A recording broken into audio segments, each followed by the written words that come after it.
네, 우리 함께 읽은 신명기 18장 1절부터 14절까지 말씀을 가지고요. 오계명을 지키는 방법이라는 제목으로 함께 말씀 나누고 기도하는 시간 갖도록 하겠습니다. 우리가 그동안 신명기 말씀을 같이 계속 묵상해 왔습니다. 우리가 많이 들으신 것처럼 이 신명기는요, 모세가 이 모압 광야에서 이제 가나안 땅으로 들어가려고 하는 이스라엘 백성들에게 그들이 시내산에서 하나님께 받았던 그 언약, 특별히 십계명으로 대표되는 하나님의 율법을 다시 한번 그들에게 들려주고, 이 율법을 기억하고 그 율법을 행하라. 그래서 신명기에 보면 자주 등장하는 단어가 지키라라는 뜻입니다. 기억할 뿐만 아니라 그것을 그대로 행하라는 의미에서 지키라고 그렇게 자주 명령하고 계십니다. 그런데 특별히 우리가 함께 지금 읽고 있는 신명기 12장부터 이제 이어지는 26장까지의 말씀들을 보면, 사실 모세가 그 전에 이 시내 산에서 하나님께 받았던 그 율법의 내용들보다 조금 더 발전된 내용들, 그때는 아직 명령하시지 않았던 내용들을 담고 있습니다.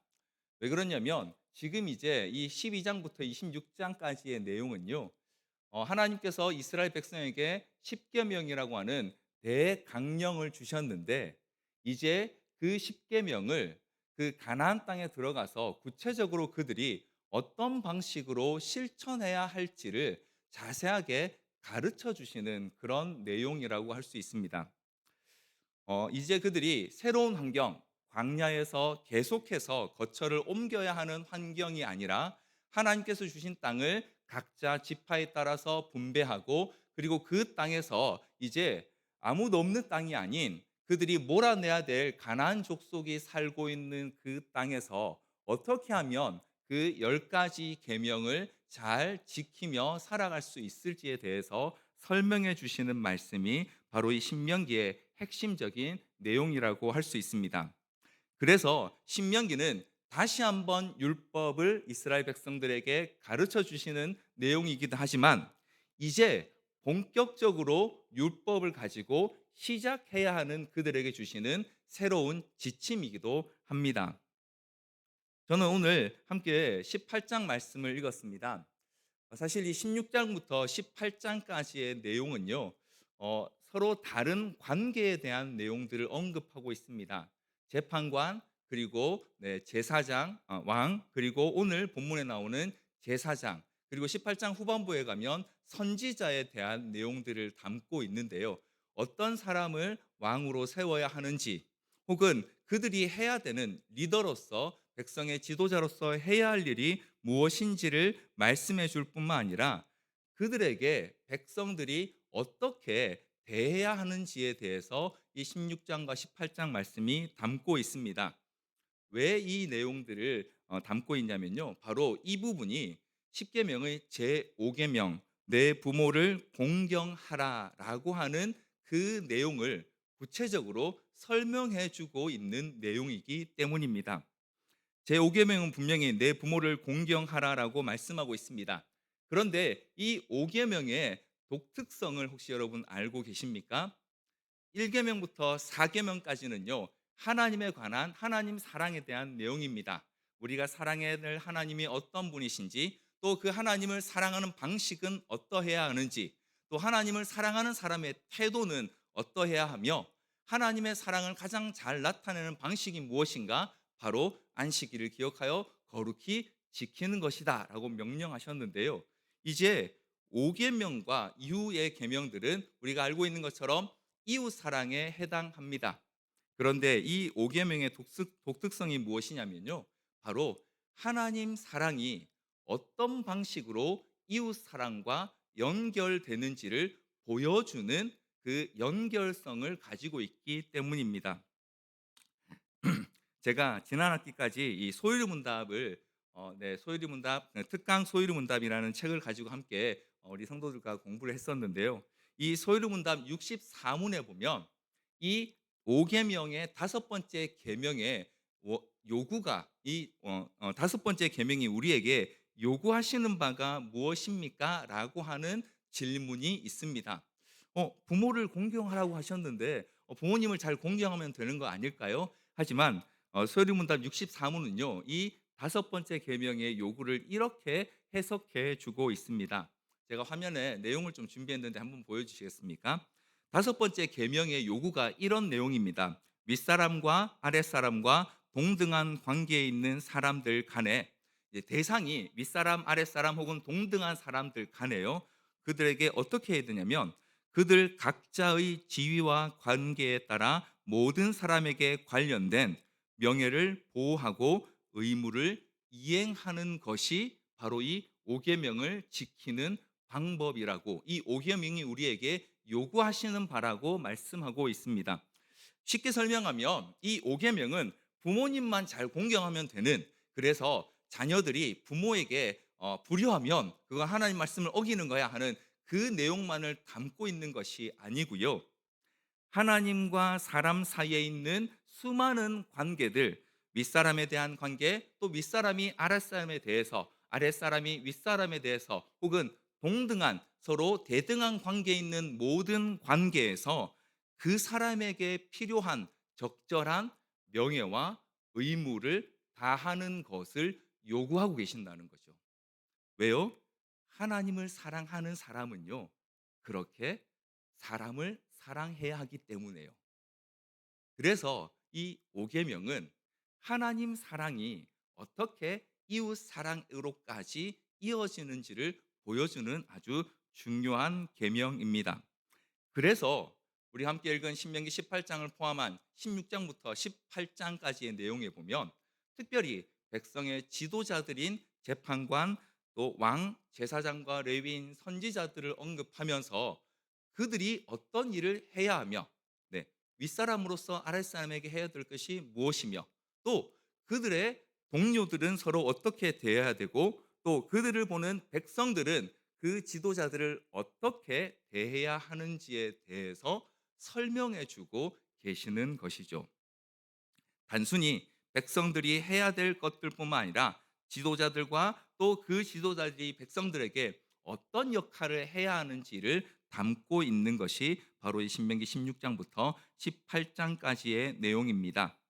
그래서 저는 오늘 여러분과 함께 오계명을 우리가 어떻게 지키는 것이 오늘 이 시대를, 특별히 예수 그리스도로 말미암아 새로운 복음의 시대를 살고 있는 우리에게 합당한 일인지를 오늘 18장에 나오는 이 오계명의 취지를 담고 있는 세 가지 내용을 통해서 함께 살펴보려고 합니다. 오늘 신명기 18장은 제사장과 레위인에 대한 명령을 담고 있는데요. 여기에 보면 이 오계명의 연결성을 세 가지로 표현하고 있습니다. 첫 번째는요. 하나님으로 인하여서 신뢰하라라고 명령하고 계십니다. 1절 말씀을 제가 한 번 더 읽어 드리겠습니다. 18장 1절입니다. 레위 사람 제사장과 레위의 온 지파는 이스라엘 중에 분깃도 없고 기업도 없을지니 그들은 여호와의 화제물과 그 기업을 먹을 것이라. 또 하나님께서는 5절에 보니까요, 이 레위인들이 해야 될 일들에 대해서 이렇게 또한 말씀하십니다. 이는 내 하나님 여호와께서 내 모든 지파 중에서 그를 택하여 내시고 그와 그의 자손에게 항상 여호와의 이름으로 서서 섬기게 하셨음이니라. 아멘. 여기 보니까요, 레위 지파의 제사장과 레위인들을 하나님께서 택하셔서 그들이 하나님 앞에서 섬기도록 그렇게 정하셨다라고 말씀하고 있습니다. 우리가 잘 알고 있는 것처럼 하나님께서 레위 지파를 이스라엘 백성 중에 특별히 구분하신 것은 그들을 대표로 하는 온 이스라엘 백성이 사실은 하나님의 것인데, 이 레위 지파를 통하여서 하나님이 그들을 자기 소유 삼으셨다라는 그 대표성, 상징성의 원리를 보여주시기 위하여서 레위 지파를 택하셨습니다. 자, 그런데 레위 지파를 택하신 이유가 무엇 때문일까요? 레위 지파가 다른 지파들보다 뛰어나기 때문입니까? 아니면 그들이 본래부터 더 거룩하기 때문인가요? 아닙니다. 레위 지파가 하나님 앞에 하나님을 섬겨 설 수 있는 유일한 자격은요, 하나님이 택하셨다라는 것입니다. 하나님이 그렇게 지정하셨습니다. 사실 모든 레위인들이 다 잘한 게 아니란 사실을 우리는 성경에서 자주 발견합니다. 이 레위 지파의 선조인 아론도 여러 실수를 많이 했습니다. 심지어 마지막 제사장의 엘리의 기록에 보면 그들이 얼마나 많은 실수를 했는지 성경은 너무 낱낱이 기록하고 있습니다. 하지만 이런 레위인들을 하나님을 섬기는 지파로 신뢰하고 그들을 하나님께서 그들에게 맡기신 직분이 그 레위 지파만 감당할 수 있게 하셨다는 사실을 우리가 신뢰해 주는 이유는요. 그들의 자격이나 혹은 그들이 가진 어떤 능력 때문이 아니라 하나님께서 그들을 선택하시고 하나님의 일들을 맡기셨기 때문이라는 것입니다. 오늘 우리가 하나님 앞에 이렇게 예배할 수 있고 하나님 앞에 기도할 수 있고 하나님 앞에 찬양하기에 합당한 자로 여김 받는 이유 또한 동일한 이유입니다. 하나님의 약속 때문이죠. 예수 그리스도를 믿는 자들, 영접하는 자들에게는 하나님의 자녀가 되게 하신다는 그 약속이 있었기 때문에 오늘 우리가 이렇게 함께 모여서 예배하고 찬양하고 기도할 수 있습니다. 우리의 노력 혹은 우리의 자격 혹은 우리가 가진 어떤 능력은 여기서 아무런 이유가 될 수 없습니다. 그래서 하나님께서는요, 오늘 우리에게 우리의 윗사람 혹은 우리의 형제 자매 혹은 우리의 아랫사람에 대해서 하나님으로 인한 신뢰를 주라고 그렇게 말씀하고 계시는 거죠. 가끔 이런 이야기를 볼 수 있습니다. 사람은 믿음의 대상이 아니라 사랑의 대상이다. 네, 충분히 이해가 되는 말입니다. 하지만 저는 반만 맞는 것 같아요. 왜냐하면 사랑하는데 신뢰하지 않을 수 있습니까? 내가 정말 사랑하는데 그 사람이 때로 나를 속이거나 혹은 나에게 실망스러운 일을 한다고 해서 그 사람을 향한 우리의 믿음을 저버릴 수 있습니까? 저는 가끔 그런 충동을 저희 아이들에게 느낍니다. 너무 사랑하지만 미워하고 싶어요. 안 믿어주고 싶을 때가 있습니다. 근데 그때마다 제 마음에 하나님께 기도합니다. 하나님, 제가 사랑하게 해주세요. 사랑하고 믿어줄 수 있게 해달라고 기도합니다. 때때로 저희 아이들이 하는 이야기를 듣다 보면 저게 정말일까? 왠지 뭔가 부풀려진 것 같고 내가 너를 아는데 네가 그랬다고? 이런 생각이 든단 말이죠. 근데 그렇게 표현하는 순간 어떻게 됩니까? 그 아이는 저희 아이들은 아빠는 나를 못 믿는구나. 근데 못 믿는구나만 여기지 않죠. 아빠는 날 사랑하지 않는 것 같아. 사랑하는데 어떻게 믿지 않을 수 있습니까? 사랑하는데 어떻게 신뢰하지 않을 수 있겠습니까? 사랑한다면 믿음을 때로 저버리더라도 믿어주는 것이 그것이 진정한 사랑이기 때문에요. 하나님께서는 하나님을 사랑하는 자들이 서로 간에 하나님으로 인한 신뢰를 주고 받으라고 이 오계명을 통하여서 명령하고 계시는 것입니다. 레위 사람의 제사장과 레위인들을 신뢰하는 것은 그들의 자격 때문이 아니라 하나님을 신뢰하기 때문입니다. 그래서 하나님께서는 내 부모를 공경하라는 이 오계명을 통해서 우리가 하나님으로 인하여서 부모뿐만 아니라 믿음 안에 있는 우리의 윗사람 그리고 우리와 함께하는 우리의 동료들 형제 자매들 뿐만 아니라 우리의 뒤에 오는 다음 세대들을 신뢰하라고 말씀하고 계시는 것입니다. 이처럼 제5계명은 우리에게 하나님으로 인하여서 우리의 이웃을 우리의 형제 자매를 신뢰하라고 말씀하고 계시고요. 두 번째로 하나님으로 인하여서 그들을 존중하라고 또한 말씀하고 계십니다. 3절 말씀해 보면 하나님께서 레위와 제사장들에 대해서 백성들이 이렇게 행하라고 말씀하십니다. 제사장이 백성에게서 받을 몫은 이러하니 곧 그 드리는 제물의 소나 양이나 그 앞다리와 그 두 볼과 위라 이것을 제사장에게 줄 것이요 제사장에게 주어야 할 몫을 하나님께서 정해 놓으셨습니다. 자, 그런데 8절에 가보면요. 하나님께서 이 레위인이나 제사장이 원래 그가 있어야 될 성읍이 아닌 나 정말 다른 마을 가서 살고 싶어요 해서 자기가 임의로 이사 가거나 옮겨 가더라도 8절에 보니까요. 그 사람의 몫은 그들과 같을 것이요 그가 조상의 것을 판 것은 별도의 소유이니라. 이사 가도 원래 그가 있어야 될 동네가 아닌 다른 동네에 가더라도 그에게 주어야 할 몫을 그 동네 원래 있던 제사장이나 레위인에게 하던 것처럼 해 주라고 말씀하고 계십니다. 레위인에 대한 태도에 대해서 하나님께서는요. 그들이 자기 일을 잘 할 때만 혹은 그들이 원래 있어야 될 곳에 잘 있을 때만 그들의 몫을 주라고 말씀하시지 않고요. 때로는 그들이 자기의 소원을 따라 다른 곳으로 가더라도 그들이 받아야 할 몫을 그대로 주라고 말씀하고 계십니다. 왜 그래야 합니까? 레위인이 중요하기 때문에요? 아니면 제사장이 소중하니까요? 아닙니다.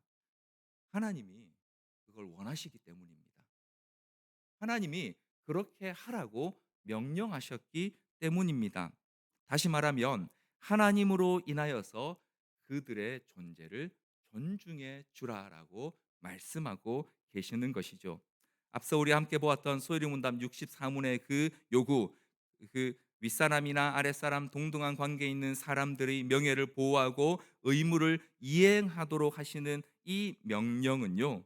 내 윗사람이 혹은 내 아랫사람이 나의 동료나 옆에 있는 형제 자매가 잘할 때만 그렇게 하라는 것이 아니고요. 그들이 때로 실수하고 넘어지더라도 그들의 명예를 보호해 주고 그들에게 내가 마땅히 해야 될 의무를 행하라고 말씀하시는 것입니다. 왜 그래야 합니까? 그들의 실수나 그들의 약함과 별개로 하나님 앞에서 그것이 마땅한 일이기 때문에 그들의 명예와 그들에게 주어야 될 의무를 행하라고 말씀하고 계십니다. 여기에 우리의 딜레마가 분명히 있습니다. 아니, 다른 사람이 나한테 그렇게 하지 않고 나한테 잘 못하고 분명히 문제가 있는데 계속 나만 손해를 보고 억울한 일을 당해야 하는 것입니까? 이 질문 앞에서 먼저 우리는 오늘 하나님께서 명령하시는 이 명령의 근거가 어디에 있는지를 생각해야 합니다. 단순히 다른 사람을 잘 섬기라고 말씀하시는 것이 아니고요. 하나님으로 인해서 신뢰하고 존중하라고 말씀하고 있다는 것을 기억해야 합니다. 따라서 누군가가 나에게 요구하고 나에게 바라는 것이 하나님을 신뢰하고 높이는 것과 반대의 일이라면 당연히 이 의무는 거기에 해당되지 않습니다. 혹시 다른 사람의 행동이나 요구가 나로 하여금 하나님만을 섬기는데 방해가 된다거나 혹은 내가 하나님을 주인으로 인정하는데 문제가 생기게 하는 일이라면요. 이 존중의 대상에 들지 않는다는 것이 이 명령의 전제입니다. 그런데 여러분, 또 한편으로는 생각해 봐야 합니다. 우리가 상대방의 요구에 대해서 억울함을 느끼고 혹은 손해를 본다라고 여기는 이유가 만약 그가 요구하는 것이 나의 이익을 추구하고 나의 즐거움을 증진시키는 일에 방해가 되기 때문이라면 혹은 그것 때문인지 아니면 정말 내 신앙의 양심에 거리끼는 일이기 때문인지를 우리는 한번 생각해 봐야 합니다. 만약 내가 다른 사람의 요구에 대해서 억울함과 분함을 느끼는 이유가 그들과 동일하게 나의 영광, 나의 유익 혹은 나의 즐거움을 위해서 이 모든 것들을 추구하고 있는 것이라면요. 그래서 그 사람과 자꾸 내가 부딪히고 혹은 그 사람이 불편하고 혹은 그 사람이 왠지 그 사람 말대로 하면 내가 손해를 보는 것 같이 느껴진다면 사실 나도 그들과 같이 합당한 명예와 의무를 다하라는 말씀에 순종하고 있지 않다라는 것입니다. 않는 것이라는 거죠. 그렇다면 이는 단순히 다른 사람과 나의 문제가 아닙니다. 그 사람이 나한테 잘하는가 못하는가, 내가 그 사람을 얼마나 참아줄 수 있는가의 문제가 아니고요. 사실은 나와 하나님 사이의 문제라는 거죠. 그 사람이 얼마나 괜찮은 사람인가, 혹은 그 사람이 얼마나 나한테 잘해줬는가의 문제가 아니고요.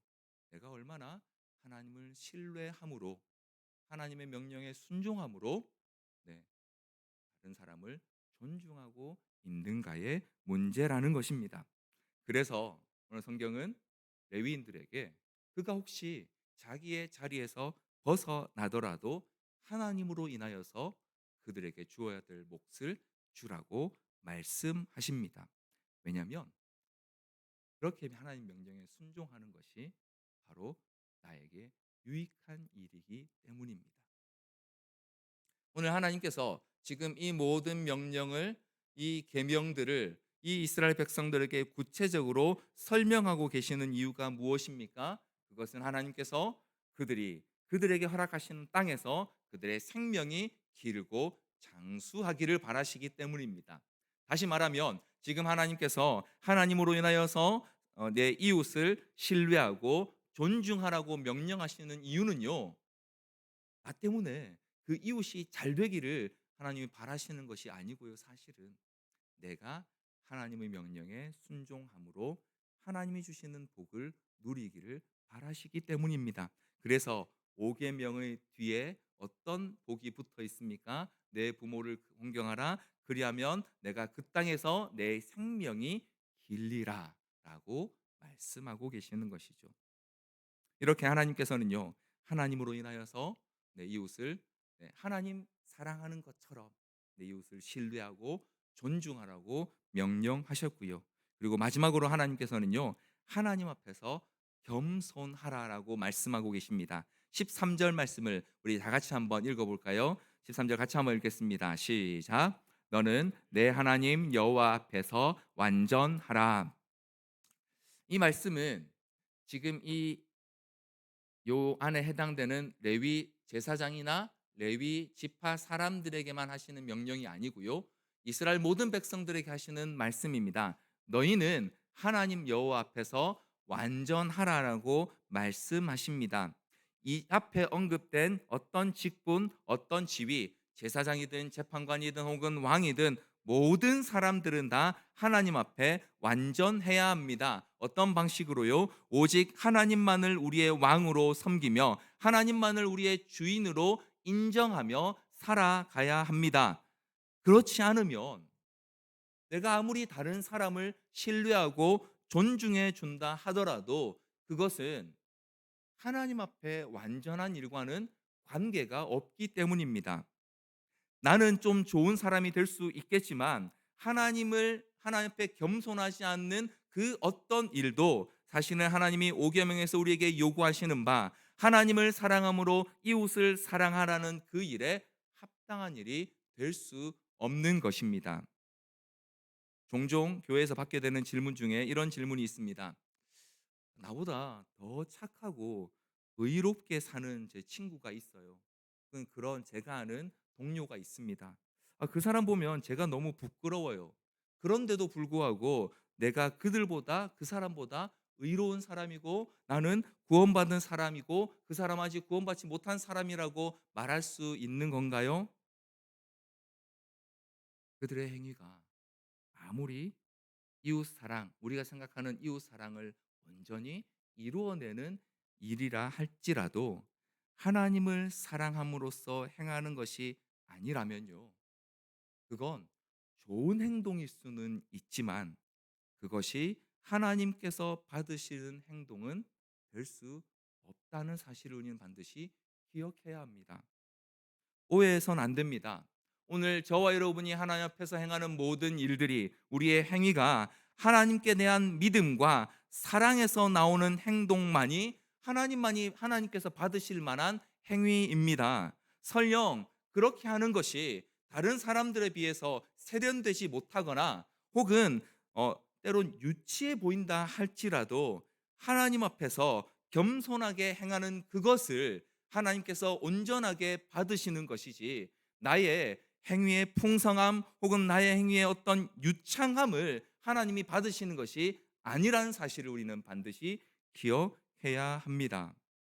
그래서 오늘 5계명의 마지막에서 우리는요, 모든 사람이 하나님 앞에 겸손히 행하고, 그리고 하나님 앞에 겸손할 때에만 앞에서 명령하신 하나님으로 인하여서 이웃을 사랑함으로 신뢰하고 존중하는 것이 진정으로 가능하다는 사실을 기억해야 하는 것입니다. 여러분 한번 생각해 보십시오. 하나님으로 인하여서 사람을 온전히 사랑하고 하나님으로 인하여서 사람을 존중할 뿐만 아니라 그런 하나님 앞에 온전히 겸손하셨던 분이 바로 예수님이셨습니다. 히브리서 4장 14절로 16절 말씀은 우리에게 예수님에 대하여 이렇게 표현하고 있습니다. 그러므로 우리에게 큰 대제사장이 계시니 승천하시니 곧 하나님의 아들 예수시라. 우리가 믿는 도리를 굳게 잡을지어다. 우리에게 있는 대제사장은 우리의 연약함을 동정하지 못하실 리가 아니요 모든 일에 우리와 똑같이 시험을 받으신 이로되 죄는 없으시니라. 그러므로 우리는 긍휼하심을 받고 때를 따라 돕는 은혜를 얻기 위하여 은혜의 보좌 앞에 담대히 나아갈 것이니라. 아멘. 예수님께서 대제사장으로서 우리에게 하신 일이 무엇입니까? 하나님으로 인하여서 우리를 신뢰하고 존중하셨습니다. 얼만큼요? 하나님이 시기를 스스로 포기하시고 육신을 입으시기까지 우리를 존중하셨고요. 우리를 사랑하셨고, 그럼에도 불구하고 끝까지 하나님 앞에 겸손하심으로써 우리로 그 은혜의 보좌 앞에 담대히 나아갈 수 있는 길을 열어 주셨습니다. 사랑하는 성도 여러분, 그렇기 때문에 오늘 우리는 하나님께서 우리에게 명령하신 이 5계명, 내 부모를 공경하라라고 하는 이 계명을 구체적으로 우리의 윗사람과 아랫사람 혹은 우리와 동등한 관계에 있는 사람들에게 그 지위와 관계에 따른 합당한 명예를 보호해주고 그들에게 의무를 이행하는 방식으로 구체적으로 행함으로써 우리 안에 있는 하나님 사랑을 이웃 사랑이라는 표현으로 우리의 삶의 행위로 나타날 수 있게 되는 것입니다. 단지 내가 하고 싶은 것 혹은 내가 잘하는 것 혹은 내가 할 수 있는 것을 행하는 것이 아니라 하나님께서 하나님으로 인하여서 우리에게 원하시는 바 말씀하시는 바를 행함으로써 우리는 하나님 사랑을 보다 깊이 우리 자신도 경험하고 또 우리를 통하여 내 이웃도 그 하나님 사랑을 경험하게 하는 통로가 될 수 있는 것입니다. 그리고 그렇게 할 때 우리는 바로 우리의 믿음의 주 대신 우리 주 예수 그리스도를 닮아가게 되는 것입니다. 사랑하는 성도 여러분, 하나님께서 오늘도 우리에게 내 부모를 공경하라라고 하는 이 계명을 통하여서 우리가 하나님 사랑을 구체적이고 그리고 하나님의 말씀에 따른 이웃 사랑으로 오늘 우리 삶 가운데 나타내기를 원하십니다. 이 계명을 행하고 또 지킴으로써 하나님을 사랑하고 이웃을 사랑하며 예수님을 닮아가는 저와 여러분 되기를 간절히 소원합니다. 우리 시간